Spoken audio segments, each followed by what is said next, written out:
Is God interested in you? How could he not be? He created you out of nothing, atom by atom, molecule by molecule, cell by cell. He braided your bloodstream, built your bones, and breathed his spirit into your tiny lungs before you even knew you were alive. وَلَقَدْ خَلَقْنَا الْإِنسَانَ وَنَعْلَمُ مَا تُوَسْوِسُ بِهِ نَفْسُهُ. He is involved with you moment by moment, intimately and minutely, restoring your nerves, muscles, and synapses while you sleep, entertaining you with dreams, regulating your heartbeat and your digestion, and returning you to a brand new you when you wake up, unmindful of all that was going on in the meantime. To say he knows you is not half of it. This knowledge is not automatic and impersonal, like that of a computer program or some celestial listening device. Rather, he is familiar with you, immersed in caring, deep with concern. He is not aloof in his heavenly majesty, letting his Son or the Mother of God take all the credit for compassion with our poor souls on earth. He is near, nearer than you are to the dying man, nearer than your jugular vein, and even comes between you and your own heart. One could say then that he is more intimately involved with you than even you are. But why do we not feel that he is interested? The main reason is that we are not interested in him. Take, as an example, the case of a teenager in today's culture.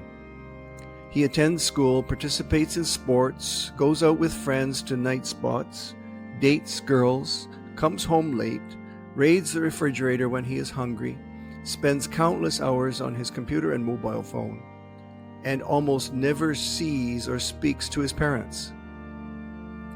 Yet he lives in the house they bought, uses up the allowance they give him, asks for more whenever he meets them, and expects them to fund his education well into his 20s, even after he moves into his own apartment. If we were to ask him, "Who cares about you the most?" he would probably say, "My girlfriend," or "my teacher," or "my coach." Because he spends so little time with his parents, he rarely speaks to them and almost never listens to them. He does not even think about his relationship with them, since for him they form part of the background of his life, like the air he breathes and the city services his parents' taxes pay for. There is a second reason for our lack of interest in God. He does not interact with us in a way that we can perceive directly.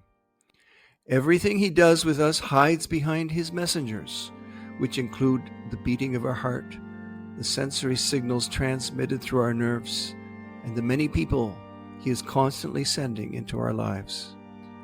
Yes, every person we interact with is a sign from God, even if those living signs themselves deny it.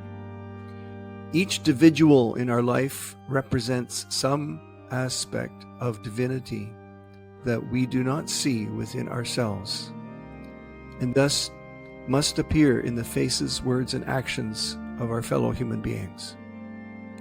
We can refuse to admit all this, like the teenager who lives off his parents' goodwill and boundless patience.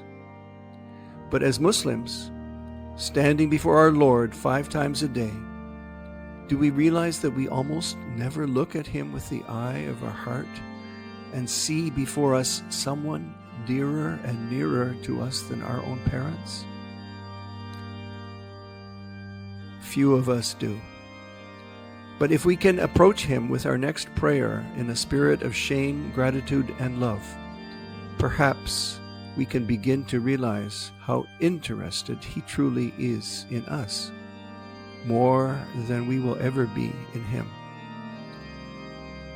By seeing who we can be with Him, we will come to know who He already is with us.